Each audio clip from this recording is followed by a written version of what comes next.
Welcome to CramerSez. CramerSez. Be part of the show at CramerSez.com.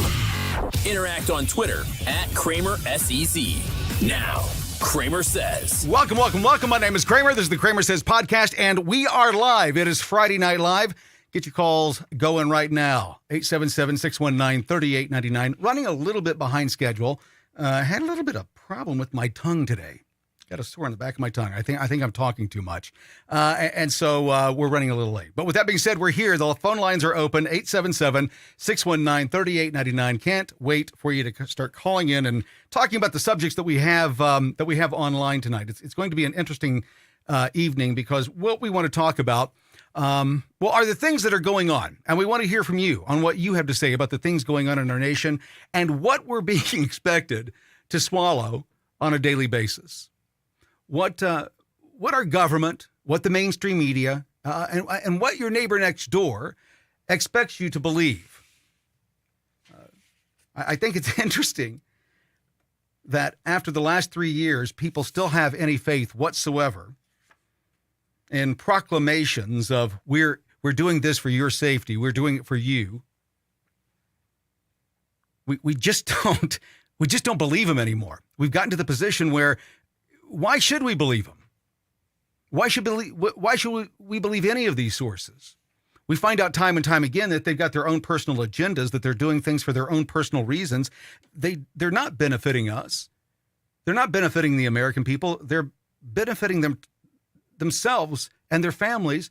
Time and time again is what we find out. We hear these wild tales that, are called conspiracy theories, and you can't believe that. That's just crazy. There's no way that could happen. 2 years later, we find out that not only was it exactly what we said it was, but in addition to that, it was worse, substantially worse. And we're supposed to just take the gaslighting that we're getting, that it's not as big, it's a nothing burger, it's nothing, and we'll just move on, and we'll move it down and eventually we'll move it down the road far enough that you'll forget what happened. For example, had you forgotten that right before we learned that Hunter Biden's laptop was really Hunter Biden's laptop and it wasn't Russian disinformation, and that now they're going to move or pivot to another area, that right before that, do you remember what was revealed by the Durham investigation? Yep, I know. It's still going on. We don't know where it's going to ever end. But do you remember what they revealed right before we were all told that, yep, it's Hunter Biden's laptop? What we were told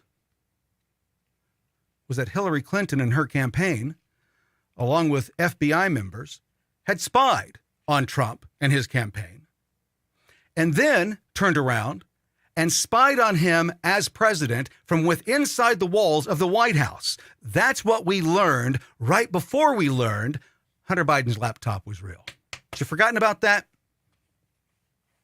Had you moved past that? Because that's what they wanted you to do. In the big scheme of things, what fish do you think that these people are willing to give up? What's the bigger fish? Do you think that they'll give up the Clintons? Do you think that they'll give up Hillary or Bill or any of them? No. They're tenured. They're in for life. The people that you're going to see be given up for this would be like, I don't know, a crack addict, a crackhead. Maybe that's who they would give up to protect the big fish. They might even give up the big guy to protect the big fish. Phone lines are open. It's Friday Night Live, Kramer Says. 877-619-3899. Want to hear your voice, not just on these social media platforms and so on. We want to hear what you have to say. 877-619-3899. Toll-free call. Would love to hear from you. Hey, did you hear what happened in Ukraine this week? Let me explain this to you, what happened in Ukraine this week. And I got a video for you as well, as we'll play along as we're doing this here. Yeah, you see this? I know on TikTok and so on they can't see this, but Ukrainian soldiers, they stormed into an Orthodox monastery this last week, and they arrested the priest while he was mid-service. They closed. This is Zelensky's government, the government that we're funding. They closed 3 Orthodox churches. This is your tax dollars at work, folks. This is your tax dollars at work. Is this something that American tax dollars should be funding? Police that are coming in and shutting down churches in a nation that says that they're fighting against oppression? Is this what we're funding? I say it's time that we expect more from our politicians, don't you? I say that it's time that we get a lot more for our dollar, a bigger bang for our buck than we're getting. Because they're not watching these events. They're looking at their briefings of how many people were killed by the Russians. And they're not looking what the Zelensky government is doing within his own borders. Now, listen, I'm not pro-Putin at all. I think that this whole situation here needs to get resolved fairly quickly, or we're all going to end up in World War III or worse. But we have to start having very frank conversations about the facts, not what the agenda, what agenda is being pushed. I can look at two sides of things and see, well, I can see that you're right here and you're right here, but you're both wrong here, and that's what we have to resolve. That's what the problem is. That's not happening. In fact, I don't know if you saw that Zelensky and his government have outlawed. They've made it illegal for Zelensky or the Ukrainian government to have direct conversations, peace talks with the Russians. You expect peace to happen, and they've outlawed it? Zelensky says, no, we're not doing it. We're not even going to entertain it. And in fact, not only are we not going to entertain it, we're going to make it illegal. That's this week in Ukraine. Is this the kind of activity that we, the people, should be funding? Is this where our tax dollars should be going? Huh? I didn't think so. I didn't think you would think that. I thought that you would think the same thing that I'm thinking. And the thing that I'm thinking right now is that we've got to start having very, very frank conversations about these topics. Remove the politics. Left, right, center, doesn't matter. How is it going to affect us? How is it going to hurt us? And what are we backing? And what are we going to have to apologize for down the road? You have conversations with the Democrats on TikTok, and what they want to tell you is they want to tell you that well, Zelensky, he's the good guy. We're the good guys. And they don't want to talk about the 2024 coup that the American government, the U.S. State Department, what they perpetrated on the people of Ukraine. The American government, we did that. We overthrew another democratically elected. Oh, he was a tyrant. He was a dictator. Of course, that's what you say. But is that our role? Is that the role of the American people to remove? How would you feel if, I don't know, China decided that they wanted to remove our president? I mean, they own him. They might as well remove him. But how would you feel if some other nation decided that they just don't want our government to be around anymore, and so they orchestrated a coup against our government? What would you think about that? It's no different there, folks. Those people have the right to choose the government that they want. If their government is corrupt, it's their responsibility, just like it's ours, to deal with that. Phone lines are open. 877-619-3899. Taking your calls now. Hey, I don't know if you considered this, but did you know how lucky we were this last week? I'm kind of focusing, since it's Friday, on the previous week. Some of the information that we learned this week, some of the news that came out this week. Joe embarrassed us a couple more times this week. All these things. But, after everything is said and done, we're actually pretty lucky. Let me explain why. This is the news that didn't happen, and you should be grateful that it didn't. For another week, for another 7-day period, we have avoided nuclear Armageddon. They keep telling us it's on the horizon. We've avoided it. It didn't happen this week, so we're in good shape. No major. Now, there were some train derailments this week, but no major ones that they had to set on fire and destroy an entire community. That didn't happen this week. Aren't you happy? Yeah. No abandoned victims. No people left without homes or the means to get homes or all of that. And their government said, no, we're not going to come in and help, until they were embarrassed to come in and help. None of that happened this week. None of that happened this week. No new virus or variant was announced this week. That's a good one there. So we're in good shape there. Our core, I don't know if you heard this, but our core, the molten metal core that we have in the center of our planet, it has stopped spinning. Scientists said that it has stopped spinning, and they've given a wide range of possibilities of things that may happen. And one of those is that the planet could just flip. Basically, you would have a catastrophic flood across the entire planet because all of the water would be displaced. And yeah, it would be ugly. That's one of the predictions. That didn't happen this week. We made it another week. So our core has stopped, but the planet goes on. With that being said, we've got a caller here. Caller, what's your name and where are you calling from? Hi, I'm Michael. I'm from Des Moines, Iowa. Okay, Mike, what's on your mind tonight? I just kind of want your opinion on the whole Putin thing and kind of what he's got going on. In what regard? Do you think Putin is doing, what he's supposed to do? Is it something he should have done? That's based on perspective, right? Let me ask you this. Correct. What Putin has done is he's been saying for the longest time that this is not a war. It's a military operation. And the reason that the experts, and a number of those on the left are saying the same thing now, is that what happened in 2014 shouldn't have happened. The overthrow of that government shouldn't have happened. And what was happening in the Donbass region needed to be addressed by the U.S. government and was not. The U.S. Has an agreement called the Minsk Agreement. And basically what that says is that we're going to stop NATO moving any closer to Russia's borders. And we've turned our back on that. We've said we've said fuck you, and we're not going to abide by the agreement. Now, those on the left will say, well, we have to do that because we're fighting Russia. Why? We made an agreement that we wouldn't move any farther forward, and now we've done that. We've encroached, and what are we on? We're on the doorstep of World War III. Right. So if you were Putin, what would you do? If you were Putin, let's just imagine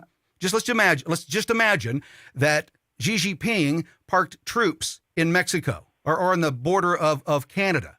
Do you think that the American government would let that stand? The current one might, but do you think an American government with a backbone would? No, I mean, shit. I mean, look at the Cuban Missile exactly that happened. Exactly. But yeah, I mean, me personally, I would have done the same thing Putin did with them bombing, Ukraine bombing the east part of Ukraine for the longest time. And then back in the 90s, we had a treaty saying NATO will not go eastward. Right. And we did. And now we're on their doorstep. Now the government's saying, well, the Russians are on our doorstep. What are we supposed to do? Well, you fucking move closer. Well, that's it. To Russia. That's it. The whole thing is just a wash. Mike, we wouldn't. We're poking the bear that doesn't need to be poked. Mike, we wouldn't accept this from anybody else. We wouldn't accept it from anybody else. If it was being done to us, we wouldn't accept it. And for Russia to accept what we've done, I think that we have to hold people accountable for the decisions that have been made. Listen, I don't want to end up being the bad guy here. I don't want America to be the bad guy again. And I'm not an American basher. I love the country. I love America too, but when you start reading into things, you start to realize America is the fucking bully of the world. That's what it turns out to be. Yep. We have to get involved with everything. We're the world's police. We have to do everything to make everybody, perfect or whatever, with money, and it's bad. We shouldn't be involved with all these countries. If the country wants to do whatever, fine. That's not our business. But until you hurt Americans, that's when we should get involved. Well, and see, that's the policy that a lot of politicians have tried to work under for a number of years, and what the globalist will come in and say, and I'm not just going to say the left, because there's globalist on the right as well. The globalist will come in and say that, well, you want to be an isolationist, and a nation of your power should not be an isolationist government,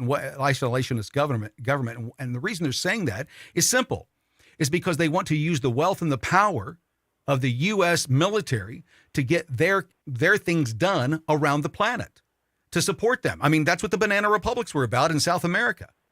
So, I mean, we've got to be honest with the history when we talk about these issues as to why Putin is doing what he's doing. Because we have done the same thing. We reacted the exact same way to not Gorbachev, but to the Cuban Missile Crisis. So, what I would ask people to start asking is, what national interest is worth the hundreds of billions of dollars that we've sent to Ukraine? What's our national interest? How does it benefit? Not how does it affect me? How does it benefit us? Yeah, I mean, a lot of people won't ask the questions, and a lot of people, I'm sure you've been watching these hearings, nobody can answer the questions. They got the cookie cutter same answer for every question. Yep. And it doesn't even portray the question at all. And just like our founding fathers said, they said that we should not get involved in anybody's issues around the world. Yep. And why? At all. For what reason? There was a reason they said that. Do you know what it is? I don't remember off the top of my head. If you can. The reason that our founding fathers didn't want us getting into other wars around the planet is because if our nation became an empire building nation, if that's what we were going to become, then at some point we would have to go back to a dictatorship, because empires can't have democratically elected members. It just doesn't work. So they knew that, number one, it would not be effective. The number two thing, and this is probably the thing that we've realized the most in the last 30 to 40 years, is that if you give the nation state any access to corporations, and I'm not going to say capitalism, because capitalism is good, but this isn't capitalism that we're under. It's crony capitalism, where the state, the government, determines who gets to win and lose. What things, like, for example, right now, if you were trying to build a brand new fossil fueled car company, how hard would it be to raise the funds necessary to create this new car company? You couldn't do it. ESG would not allow it. It's impossible. It would never happen. So we're not going to see any more growth in that market or that area, because somebody, the elites, the powers that be, have decided that gas-powered, fossil-fueled powered anything is bad, and they're going to get rid of it. So what that means is not only do we lose what we already have, but we don't learn anything new. That technology stops dead in its tracks. And why is that important? Well, simple. Explain to me how the Egyptians built the pyramids. You can't, because that technology's lost. Because somebody, I would just about imagine, an elite Karen, decided that they were just not going to do pyramids anymore because it took too many rocks from the quarries, and there were too many people working on it. And by the way, there weren't nearly as many slaves as they want you to believe in those things. You got to get out of the hype and get into the facts. It just right. Amazes me, Mike, that's the case, that these people, that they expect us to believe these lies when we've got the world at the tip of our finger. I heard something crazy the other night, and let me ask you about this. You see something crazy online, and do you believe it, or do you go immediately and see if it's true? Look for sources to confirm or deny that it's true. I mean, I take what I see at face value, and then I look into it further to see. But in today's day and age, it's difficult to find reliable sources, because in the end, they're all fucking lying to us. Well, and that's it. And that's what it's hard to find certain sources that match up perfectly, or things aren't correct in some aspects. And it's you just kind of got to make your own inference on what exactly it is or what's happening. Yep. Or compare certain things, see what's correct. Okay, those match up. These don't. Yep. I agree. But if you do that, what do they call you, Mike? Information warfare. When you do that, when you take facts that you're gathering and you put them together and you say, you know what, based on these things right here, the facts that I've been given, I'm assuming that this is possible in the next couple of days. What does that mean? What do they call you? Don't they have a name for people that do that? Don't they have a name for people that put facts together and then surmise what the outcome might be? I think they do that. I think they call them conspiracy theorists.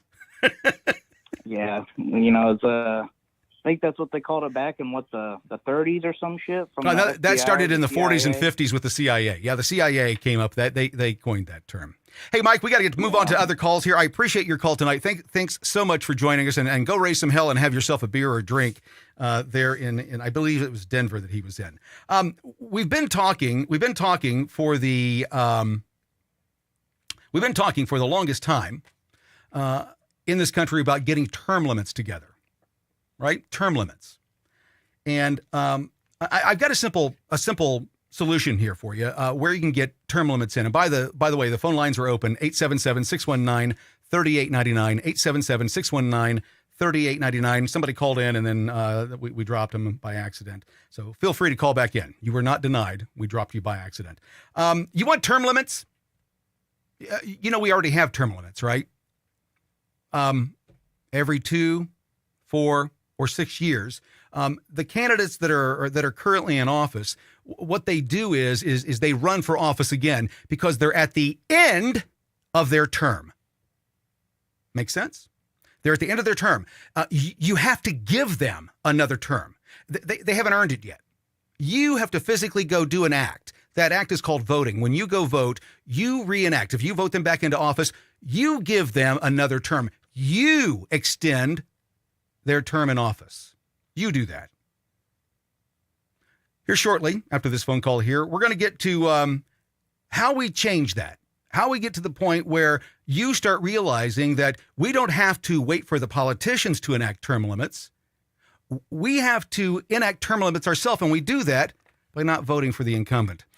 You're live on CramerSez. What's your name and where are you calling from? Hey, take off the speaker. There we go. Yeah, you know how to be on the radio, don't you? Yeah, turn off the speaker. You're live. What's your name? Where are you calling from? Chris from North Carolina. You said Clarence? No, Chris. Oh, Chris. I'm sorry. Must be these headphones. No, Chris, it's great to have you on the show. What's on your mind tonight? So, just wanted to get your opinion on the TikTok hearing and a couple other issues. What would you like to know about the TikTok hearings?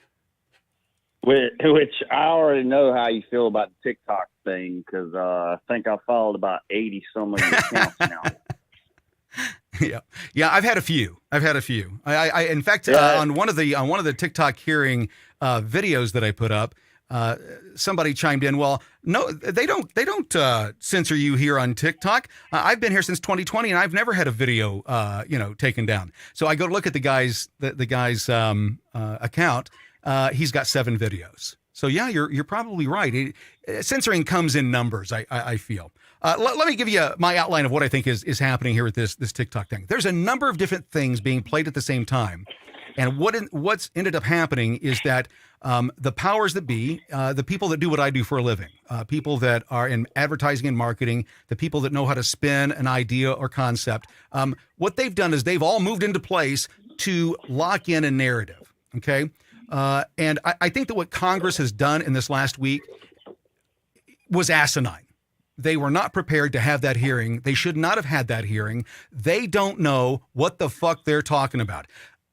A lot of them have never even been on the app and have no idea how it operates or what it does. They have no idea about the virality of it. They only know what people from Facebook, Instagram, and Twitter and other social media platforms are telling them, advising them. Because I think it's odd, and this is what I think is really important to understand, is that this idea, TikTok, right, unified Republicans and Democrats against one thing. Isn't that odd? You seen that happen in this nation anytime soon or anytime in the recent past? I'm going to add one more thing and I'll let you jump in.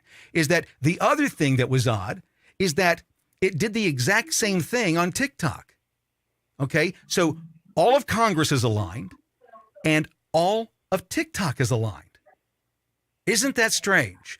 People left and right, on left and right sides of the aisle on these platforms are all banding together to fight for the Chinese government to have control over their speech, and they don't even realize it. That's what they're doing. Go ahead.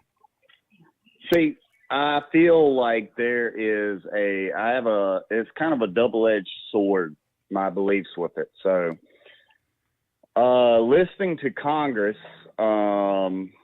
it was basically a bunch of dinosaurs Agreed. listening to modern day technology. So Agreed. they had no idea what was going on, and they were trying to speak to the president of a tech company about banning it, and majority of their points were completely off. Well, let me ask you this: do you believe? Let me ask you this: instead of dancing around it, do you believe that TikTok should be banned? No, Why not? Absolutely not. Why not? Because the phones that people carry around in their pockets are more invasive than that app will. Nope, you're missing it. They did this. They made you miss it. They made you miss it. They focus so much on the CEO, Cho, right? Nice guy, right? I think he's brilliant. I love the way he handled himself. Oh no, the Right? man is brilliant. In Yep. fact, that's out of all the congressional hearings, I think he answered the question. Oh no, he didn't. No, he didn't. Nope, he didn't. No, he answered very patterned answers. The kind of answers that I write for politicians. That's what he responded with. He wouldn't respond to yes and no questions. He wanted to orate and get to, well, we do this, this, and this, and sidestep the actual question. You see, you can't do that with a yes or no question. You have to answer it yes or no. Otherwise, it's all hyperbole, right? When you're explaining a yes or no question, oh, you have to do that from time to time. No, I'm sorry. Chris, did you get hit by a car this morning? Not that I remember. Okay. I'll construe that as a no, correct? You're not in the hospital because you got hit by a car this morning? That's my point. Last time I checked, no. If you have to check, if you can't answer that as a definitive yes or no, you're sidestepping the question. And that's what Cho was doing. Now, with that said, I think that I think to your point, what Congress did, I think they did it very poorly. They were ill prepared to have that argument that they had. But this is what's important. What you're forgetting is that TikTok, the app, is not owned, right, by a company. It's owned by a government.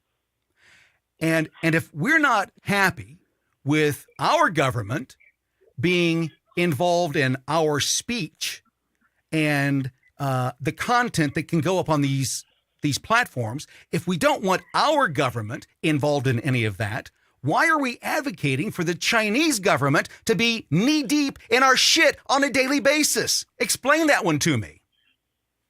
See, that's where it kind of goes back to what I said about a double-edged sword. Well, See, it's not a double-edged sword. It's a national security threat. See, you don't want the American government. I'm sorry. And I got to ask you. I'm going to be a devil's advocate here and jump on you here because I want to make you think about what you're saying. You don't want the U.S. government involved in our speech and our content and what we're producing, but it's okay for the Chinese government. Explain that one to me, and I'll be quiet. Go. I'm going to get a drink. Go ahead. All right. So as far as the Chinese government, I didn't watch the entire hearing. But from what he said, TikTok is owned, and I'm just going off what he said.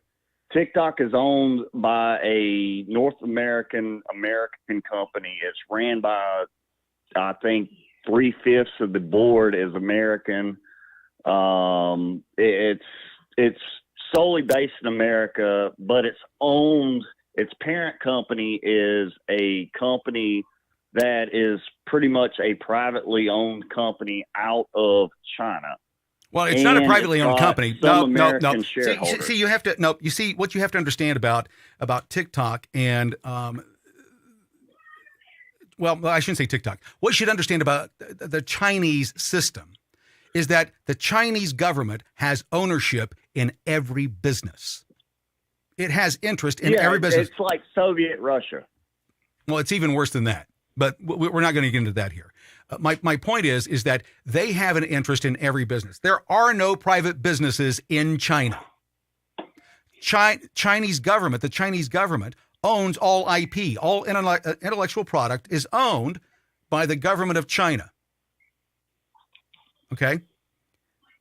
When you say that they're part of this company, this company in China, you're stopping at the door where the Chinese government begins. I'm going to ask you again. Do you want the U.S. government owning Facebook, TikTok, a new TikTok, Twitter, YouTube, Google? Do you want the U.S. government owning those entities? Well, I don't think any government, no matter where it is, you're sidestepping the question. This is a yes or no question. You're doing what Chow did. Cho, do you think that the U.S. government should own any of these platforms? Should they be in the business? No, absolutely not. Okay, there you go. So if you don't want the U.S. government doing it, why is anybody advocating for China to be able to do it to us? That's my question. That's my logic. That's how I look at things backwards. I look at things differently. I'm not looking at the argument that's being made. That's being orchestrated. The argument on both sides is being orchestrated. Somebody is driving that narrative. Me, as a professional, I can look through that bullshit. I can see the writing on the wall of what's actually going on and then look at it as to what's the cause of that. And then when I bring up these subjects and I say, listen, I don't agree with you, but I have a reason why I don't agree with you, and it's not based on somebody else's opinion or something that I saw on CNN or Fox. It's because I came up with it. It's my opinion. And you're not hearing about this today, are you? Did you see any negative videos on TikTok today, Chris? Or over the last couple of days? Have you seen any negative videos about people saying, hey, we should take TikTok down?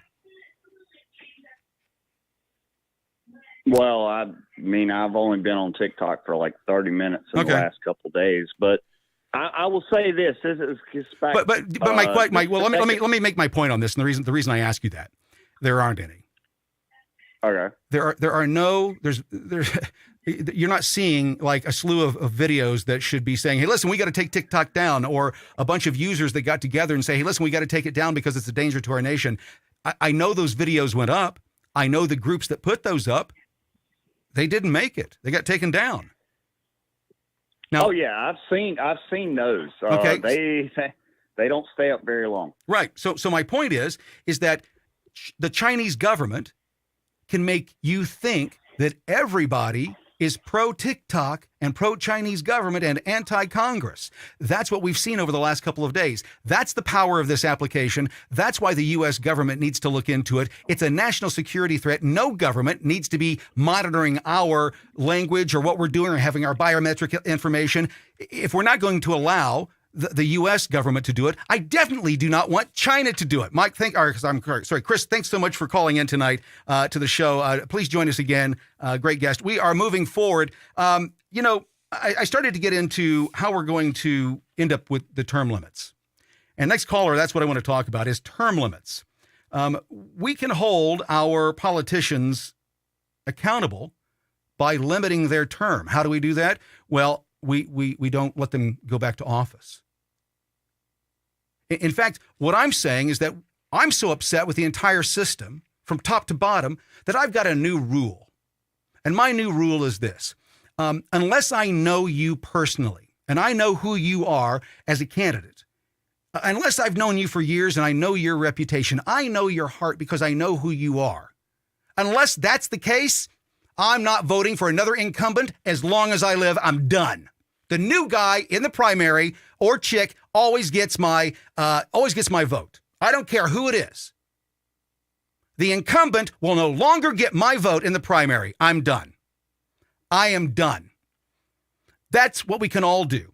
And how do we hold the politicians in D.C. accountable? Listen, I know it's romantic to think that we're all going to strap up and head off somewhere and do what they did in 1776 or in the 1860s. That's just not going to happen, folks. Do you want to have a revolution in this country? You know, you have a revolution of ideas, a revolution of thought. And the way that we do that is we start holding our politicians accountable. And how do we do that? Not the guys in D.C. You don't have any leverage over them. And they don't care what you have to say. We already know. How do we know that? They tell you every day. The people that you have leverage over are the people in your community, your mayor, your city council, your state legislature. That's who you have to hold account immediately, and you can get in front of them. They vowed to fight for you. And I don't know if you know this, but state legislatures, their only job is to defend your rights from the motherfuckers in D.C. That's their only job. You're on CramerSez Live. What's your name and where are you calling from? Hey, it's Mikey. Hey, Mikey. How you doing tonight? Good, man. Good. You know, just listening in. I didn't get to listen the other night, but I had to listen in. But I want to tell you, you people like yourself and myself in Illinois, we're screaming at the top of our lungs at the people that live around us. Hey, get off your fucking ass and do something. Yep. But it just amazes me when I sit around here and look at these quote unquote Republican advocacy groups and all these different campaigns, and everybody's talking about what they want to do, and right. Nobody is moving the fucking needle because nobody's doing anything. Do you know why? There's no money in moving the needle. There's no money in moving. There's no money in moving the needle. There's no money. There's nothing that's going to come from changing the status quo. They've got things humming along the way that they wanted. That's why Trump was such a threat, because he was threatening the status quo. He was revealing what was actually going on. He was pulling back the curtain on all of the trickery and the fuckery that was going on behind the scenes. That's what Trump did. And then I think it was by fluke more than anything else. I think that when COVID hit and people had week after week after week of nothing to do, they started taking a look around and surveying what was actually going on. And that's when we realized what was being taught to our kids. It was COVID. If COVID hadn't happened, we still wouldn't know what they were teaching our kids in schools. There would be no sunlight on this issue. So that kind of backfired on whoever came up with the lockdowns. We started looking. And then when we got there, Mikey, when we got to the point where we started really looking at things, what was the first thing that the powers that be said immediately? Oh, you guys are all crazy. You're a threat because we're asking questions. Should it be illegal in this country to ask a question, Mike? It should not be illegal to ask a question. Should you get banned? It should be mandatory to ask a question. I agree. Should you be able to be banned from social media, these platforms that have a protection? Not. No, we shouldn't. And that's what I'm calling for. I've been, I don't know when I came to the realization, but when it dawned on me, it all kind of fell into place. That this romantic idea that people have is not going to happen. I was in D.C. on January 6th. I saw, what was going on. And here's the thing. No matter what happened there, it was not going to stop the U.S. government. There was no overthrow. In the 1770s, you could probably do that with 5 cities in the 13 colonies. You could probably do that. You can't shut down. Right. There's no set of cities that you can shut down and all of a sudden you've got control of this country. You try. That's the beauty of this country. We're so defensible by being indefensible. We've got so many ways that we can protect ourselves. It's not just one country. You go to Europe, you got one little nation. Well, Indiana or Texas or Louisiana, they are the size of countries in Europe. Think about that. So we've got a bunch of little countries, and all of those little countries have a bunch of little badass motherfuckers in them that don't want to be fucked with. So that's why nobody's going to come for the United States. But it also means at the same time that it'd be very hard to overthrow it internally. Almost impossible the way it's set up. With that being said, we can do a revolution of ideas. And the revolution of ideas begins with holding the people in our own communities, not D.C.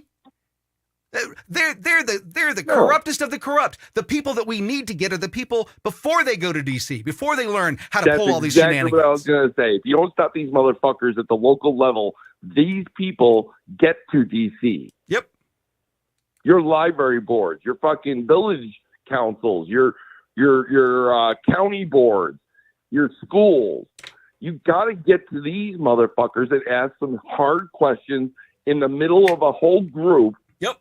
And get some solid answers. If it's not the right answer, then you need to hold them accountable to it. Yep. Because if you don't, these people, it fucking amazes me. Every goddamn year, we sit by in Illinois, and we have primaries, and we have 17% turnout. 17, 1-7. And it just astounds me how people just sit back, continue to make dents in their fucking couch, and don't want to do anything to change anything. But then they spit all over social media about how all these things need to change. Right. Well, and what I've said is that it doesn't take much. I mean, just think if you went in tomorrow, and this is for those on the left and on the right. You're tired of what you see. You're not happy with the movement that you're getting from your politicians. Well, I can tell you at the federal level, they're all buddies.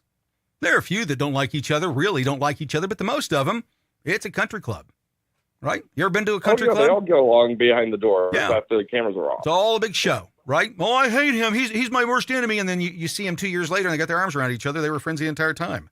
I think it's odd how Lindsey Graham talks about.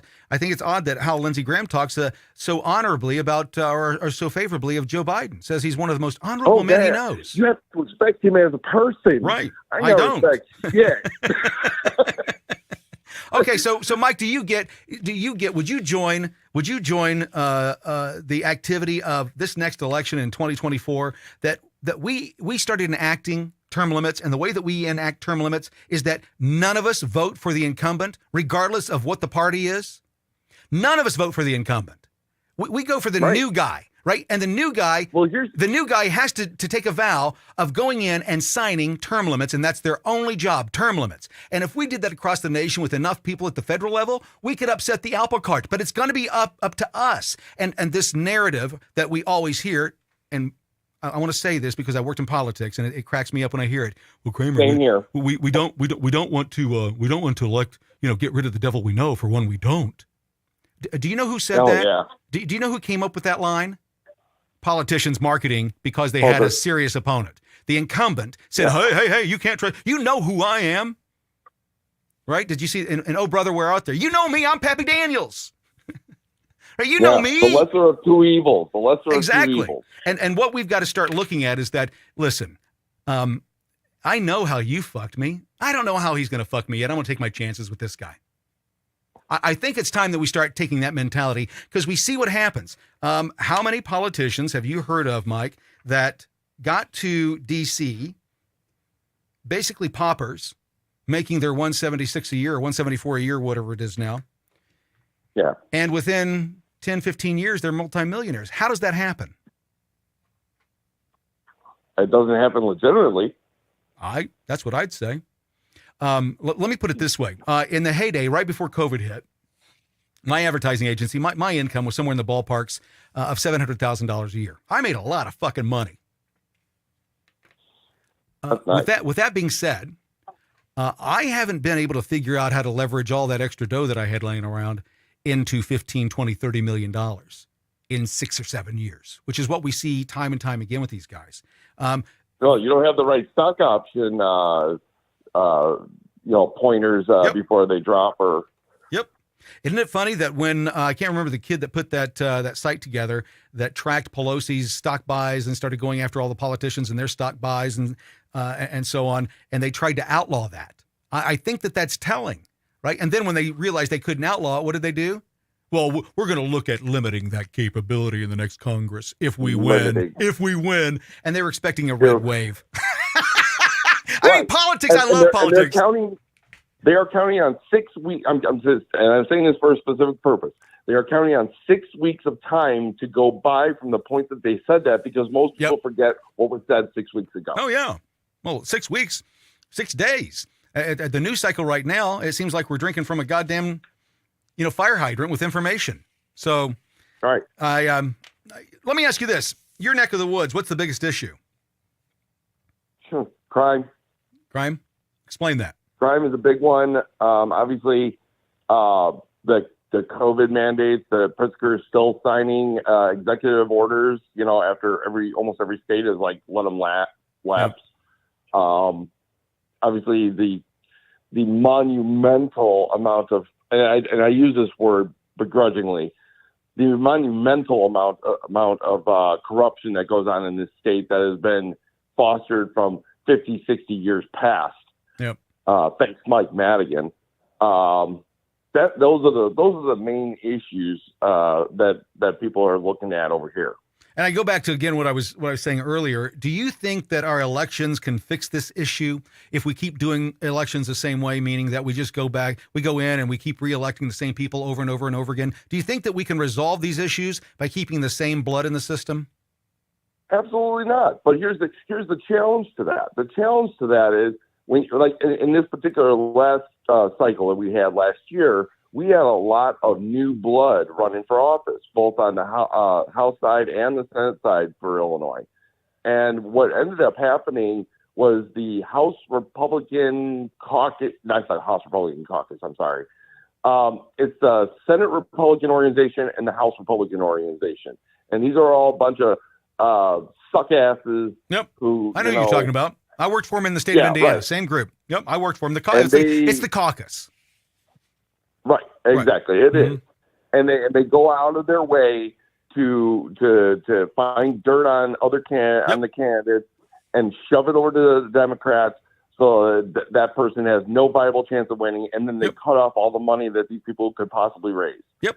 What I'm saying though is that once these people get out and start running, listen, if you're in a small community in Illinois or Indiana or Ohio, right?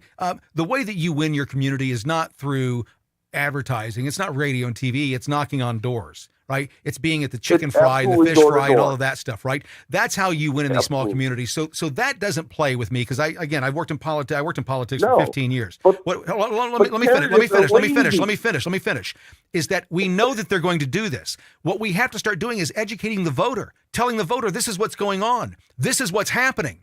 This is why you're not hearing from me. This is why you're not seeing me. This is what's going on. The system that's in place doesn't want anybody opposing them. And so this is what they do. How do I know that? Because I worked on those ads. I created that language for candidates for 15 years. I mean, I'm a fucking wordsmith when it comes to this shit. I know how to spin a yarn, right? And these motherfuckers, when I finally realized the lights went on that, well, wait a minute. To a large extent, the Republicans aren't any better than the Democrats are. They're doing the same exact shit to our people. Why the fuck would I give? Two wings of the same bird. Right? Why? And you're right. The reason that we don't get new blood is because the system, the what we call the establishment, right? We call it GOPE. It's GOP little e, establishment. And the establishment is all the money. It's the Chamber of Commerce. It's the business organizations. It's the special interest groups. They're the ones that all pony up to these people and say, okay, now we'll keep the money flowing as long as you do this. And we don't want any changes because we don't want to have to pay for new campaigns. I've been in those meetings. I've heard those conversations. With that being the case, you're not going to get a new candidate that's viable unless that candidate is willing to do the work, put the work in. If you're not willing to go knock on doors and make every person in that community know you personally, then you don't earn the job at this point. That's what it's going to take. That's what it's going to take to beat the establishment. And then once you're in, your only job is to support new candidates and strangle out the old establishment. That's your new job as the new politician. That's what you have to do. And that's what we, the people, need to start expecting from these people. That's exactly correct. And again, both sides of the aisle. I'm right down the middle on this. Time and time again, we see these politicians go in. Republican for a long time, and over the last number of years, I will tell you that I have moved more to the center. Oh, I'm a conservative on a number of different fiscal issues, on social issues. I don't give a shit. I don't give two fucks what you do.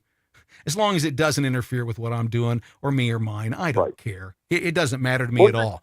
And most I can't even tell you how many candidates I've personally told myself, because I've been a staffer on campaigns.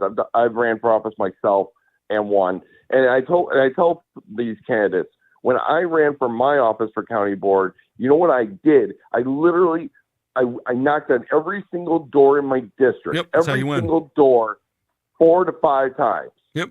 And I brought my tax bill with me, my property tax bill. And I did that for a purpose. The purpose Yep. was most people do not look at their property tax bill. They have no idea what's coming out, right, or where it's going. Well, I'll tell you And what. so, If you want to have a it's revolt, crazy. you want to have a revolt overnight in this nation. Just tomorrow, right? Let's just say by miracle, the tax preparation or the paycheck preparation companies all of a sudden overnight could not process your taxes. They just couldn't do it. We don't know what the reason is. They can't do it. And so we get an announcement from the government. Government come out and says, hey, listen, you're going to have to do your own taxes. Now, be honest, guys. Send us what you owe us, right?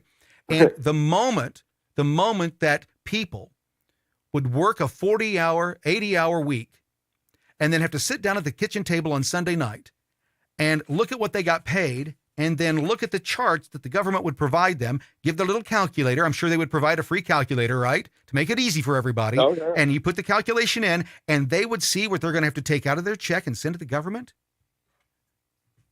Our nation would fall overnight. The federal government would fall overnight. Mike, thanks so much for calling in tonight. We're going to move on right after this message from our sponsor. If you haven't heard me talk about it yet, I'm going to talk about it right now. It's Tusk, the web browser for conservatives by conservatives. If you haven't seen it, you can get it at tuskbrowser.com. It's a great product. Is it perfect? No, they're working on that. Oh, Kramer, it's not its own search engine. You're absolutely right. It's not. They're working on that as well. They're actually fundraising right now for their very own search engine. It will be the first search engine produced in the last 10 to 15 years that is from the ground up. And guess what? It's owned by conservatives. It's based on free speech. So if you want to help them out, go use the browser, right? Yeah, it's going to get better. Are there some things that I want them to do tomorrow? Yeah, I don't like the layout. I'm not crazy about it, but that's just me. But I think it's a great product. TuskBrowser.com. Go check it out right now.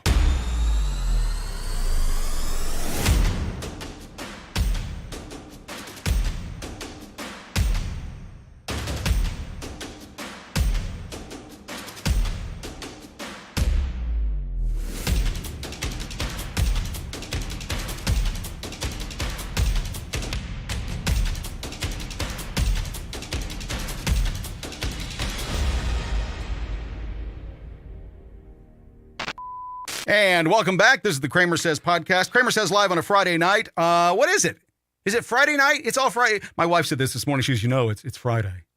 Yeah, I love Friday. Friday night's the best. Hey, while you're out there, get yourself one of these in your hand or something else that you can imbibe in. And let's take a sip together because my throat's a little parched. If you haven't called yet, do so. Lines are open, 877-619-3899, 877-619-3899. We've got at least another 5 minutes, so we'll see how that goes. I got a question for you. For the last year or so, we've heard one question bandied about quite a bit, and that question is this: it's what does it mean to be a woman? What is a woman? Now, I'm not going to get into that argument. They've already done that. I don't need to get into that. Here's what I'll ask you. And this is more important than that previous question. My question is this: what does it mean to be an American? What does it mean to be an American? We're taking our next phone call. You're live on CramerSez. What's your name and where are you calling from? Cody from South Dakota. I'm sorry, what was your first name there? Cody. Tori. I think that was right. Okay, Tori, what's on your mind? Well, we live here in South Dakota. We got a good.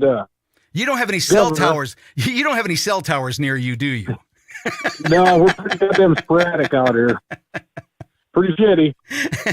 We got a good governor, but we got 3 congressmen. You know, a few senators and one congressman that are just shit.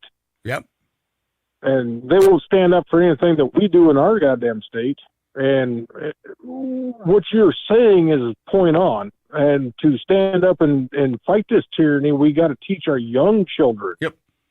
to fight for themselves, but our schools are so indoctrinated with everything that's going on. But we got to, like you say, we got to start with the local level and start there, and then fight forward. If you don't like it locally, that's where you can make the most impact, right? Yeah, and we can't expect the people who haven't been policing themselves to suddenly begin policing themselves. They're just not going to do it. Humans aren't geared for that.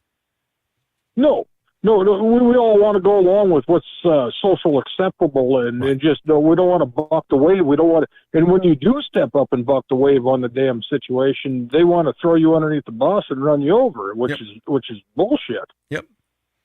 So do you see this being a solution that it's anybody but the incumbent, left or right? We don't care anymore. We just want them out.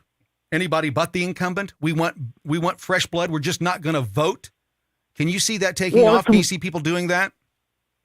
I completely agree. I mean, it doesn't matter to me if you're Republican or Democrat or black or white or fucking Hispanic. It doesn't matter to me. We all have one thing in common. We want to progress, and we want to make sure our children are safe. And what's going on now is we're not safe. I mean, you can look across the globe. I mean, what they're trying to do with us right now and put us in a World War III situation. I mean, I called my senator, John Thune. I mean, he grew up just down the road from where I live, 8 miles. Yep. He went to school with my mom. That goddamn guy, I called his office. I said, of course you don't get them. You're never going to get your senator on the phone. You're going to get some intern. So I asked the intern, I said, how old are you? He's like, well, I'm 23. I said, are you going to go to war? Because you're not coming to take my kid to go to war. Right. Screw you guys. And you're not taking my kid to go fight a war that I'm not involved with. I don't care what's going on over there. It doesn't matter. And sadly, Tori, what's going to end up happening is that person that took your phone call most likely, right, wrote it up and then shook their head and go, oh, that's just one of those crazy wackos calling in. And they have no understanding of the implications of what's happening now. They have no understanding. They don't have the experience or the age to see how we slip into World War III. I mean, look at what's happening today with Biden and Iran, right? This deal in Syria. How could that could just so easily just blow up and I mean, just turn sideways in a moment. The guy can't get us out of war easily. If he can't get us out of war, we saw what he did in Afghanistan. Think about this. If getting out of war is that dangerous, imagine how dangerous a war that Biden would get us into could possibly be, based on how he gets us out of wars. What people don't understand, and we were never taught. I mean, Kramer, you're probably 10 years older than I am. But we were never taught the whole time growing up through high school or grade school or anything of what the corruption has been going on. Oh, no. The corruption goes so deep. I mean, it goes deep into our history. Tori, we were told that the media, right, the journalists, that they were going to be the ones that were going to take care of us. They were the fourth estate. They were going to protect our rights. They were the ones who would be, the canaries in the coal mine. They would be the barking dog, warning of the wolf on the perimeter. But they became part of the wolf pack. Exactly, they did, and they were designed to do that. You take somebody like old man Sinclair. He figured out how to goddamn. We were indoctrinated into a system as a young children. That you go to school from first grade to 12th grade, that you've got to go do this because they needed a workforce that was dumbed down, did not ask questions. I mean, you went to school. If you ever asked a question to a teacher or questioned a teacher, were you told what? Well, in my education, I think I got a great education. I had great teachers. I wasn't told to shut up. All my teachers were learn. But I don't think that's the case today. In fact, we know that's not the case today. Yeah, I mean, and it goes back too. I mean, it goes back for 50 years, 60 years. They indoctrinated a whole bunch of people to be this way. You sit there in class. You don't ask questions. You don't question the norm. You don't any of that. Well, I think it's interesting that the school shooting issue didn't arise until they went to a zero violence policy in schools. When they didn't give the victim the ability to act out at school as, hey, I'm defend themselves. Well, good people, if they realize they're going to get in trouble for doing something, right, they don't do it. And so Well, they just get bullied even more because they won't react. They won't push back. And so then one day, hold on, Tori, one day what ends up happening is that they can't take it anymore. They fucking crack. And as a victim of bullying when I was a kid, I learned how to deal with bullies. I was only a victim for a while. When I got the hang of what was going on and I figured out how to beat the bully, then I didn't have any problem. And that's why I have such a big problem with the people that we're talking with now, the people that we're dealing with now, because nothing has changed since the playground in 5th, 6th, 7th grade. Exactly. No, I agree 110%. I taught my kids, if you're in school and you see somebody picking on somebody lesser than them or lesser than you, Same here. You better stand up for them. Yep. You stand up for them, you take that bully that's there, you smack him in the nose, and you put him on his ass. Yep. I grew up in a goddamn town where we drove our pickups to school that had shotguns and Same rifles thing here. in Same the thing here. back window. Where we never shot anybody. Not any problem. We even if you went had a outside. fight with somebody, on the football field or in class or whatever, at the lunchroom or whatever, even if you duked it out, that was it. And I don't know about you, but I'll bring up a name here. We'll see if this gets back to him. But there was a guy that was a terrible bully to me in Martinsville, Indiana, at West Middle School. His name was Todd Vandergriff. He was a fucking dick, right? He was a mean little prick. And we just did not get along. And one day we just decided to duke it out, and we duked it out, and we became best friends.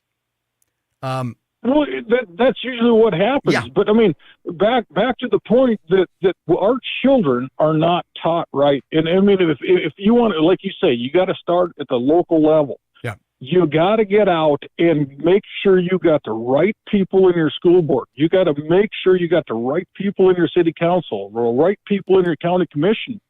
Because if you do not have that, you are falling behind. I mean, right. Well, Tori, I couldn't agree more. Hillary Clinton made this the saying famous, it takes a village to raise a child. Well, if that's the case, then we've got to be a lot more attentive to the village members that are teaching our children. Wouldn't you agree? Exists. Yes, exactly. Yeah. You got to hold the people that are in the power or in that position responsible. And like you said, I mean, get rid of them. If your kids are not, if you don't feel like you're getting a good at it, I mean, if I had to do it all over again, I would not send my kids to, and this is talking central South Dakota, I would not send my kids to a public school. I would homeschool them. Yep. Well, I think that what's happening is, think about this. If we were to vote out the incumbents, we're just not going to support you. I don't care how much money you spend, you're not getting my vote. You cannot dissuade me from my position. I'm not changing. If we said that to enough, right, and we said, okay, we're voting for the guy, and we don't have to make it really public. We can just say that that's our vow ourselves. We're not going to vote for the incumbent. We're going to give someone else a chance. We're going to give them our vote. And we're going to start showing, even if they don't win, it's going to put if you worked in politics, that it would put a fucking tidal wave through politics. If the American people said anybody but the incumbent in the primaries in 24, just imagine what would happen. It would be such a fucked up situation. They wouldn't know what the fuck to do. I do not think the American people are at that point where they will do that. I mean, you can look overseas to France or to Finland or these countries that are standing up and doing what they're doing. We, as a country, and the people in this country have not woken up yet. No. Well, it's not hard enough. They have not. It's not hard enough. We're not having the same issues here that they're having in Germany. We're not having the same issues here that they're having in France. And by the way, for those of you who are paying attention, for those of you who aren't paying attention, Tori, do you know why they're revolting in France? Because this is how bad they've got it. Do you know why they're revolting? Why they're having a revolution in the streets? They raised the goddamn age when you can retire. And what did they raise it from to? Do you recall? Do you know those numbers? I 62 to 64. Now. 62 to 64. And we are not Shit. in this country. Why are we in the fucking streets, Tori? 72? Oh, you have- 72? Well, you know why? I know. Do you know why? Because we have to pay to defend them. Because it's our boys and girls at their bases. It's our tax dollars making sure that, that they don't get run over by the Germans or the Russians anytime soon. It's because we work till 72 that they only have to work to 64. Because they don't have to defend themselves. We do that. Tori, thanks so much for calling in tonight. Please call back. We want to move on to another caller here real quick. Phone lines are open, 877-619-3899. It's Friday Night Live with CramerSez. We've been talking about doing this for a long time. It took a long time to get here and to be able to do it right. I just found out that our stream on Rumble did not take. For whatever reason, from time to time, we launch. It'll go live on YouTube. It'll go live on Twitter. And Rumble has been a little bit of a problem for us. So we're going to have to look into that. Let me wrap this up real quickly here with what I started to before Tori called. Is we were talking about what does it mean to be an American, and from my standpoint and the way that I was raised and the core of my heart, what it means to be an American has nothing to do with your skin color. It has nothing to do with your religion. It has nothing to do with your sexuality. It has to do with how you feel about freedom. And that you believe that your fellow man, regardless of what you think about them, regardless of how much you may disagree with them, regardless of how much you may hate what they say, they're just as American as you are. That there isn't any difference. Folks, we've got problems all over the planet. We've got people that, well, they want to destroy us just because of who we are. We've seen it happen on our shores in our lifetimes. Us fighting each other doesn't benefit us at all. Us fighting, it's hard to say this, us fighting for TikTok, a corporation that is Chinese owned. It's Chinese government owned and operated. Oh, yeah. I saw Cho dance. I saw what he said. If you read between the lines, but in particular, if you go back and you look at Chinese law, yeah, it's a Chinese owned property, people. They danced all around it. It's what it is. It's a Chinese government owned product. So if you don't want the U.S. government in your business, looking at your data, and seeing your everything you write and everything, if you do not want the U.S. government doing that, why would you advocate for the Chinese government to do it? It makes no sense whatsoever. It's insanity to me. To be an American has nothing to do with where you're from. It has nothing to do with where you're going. It has nothing to do with how wealthy you are, how poor you are, how virtuous you are, or how any other adjective that can be used. It doesn't have anything to do with that. It has to do with you understanding one simple thing that our founding fathers knew. That's why we're a republic and not a democracy. Jefferson said that a democracy it's two wolves and a sheep discussing what's for dinner. That is democracy. Democracy is mob rule. That's what they keep advocating for. Mob rule.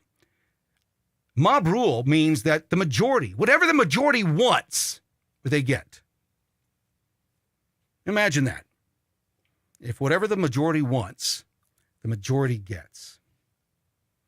All you have to do is go back through history and realize that when it only takes the majority vote is all that matters, and one individual's rights aren't more important. You see, under our system, under a republic, the only job of government, doesn't matter what level it is, the only job of government is to defend my rights. That's what the role of government is. Not to tell me what I can do, not to tell me what I can't do, but to defend my rights. That's the only role of government. Sure, we need police. Sure, we need some of these other things. Yeah, we need that. For a civil society, we need those things.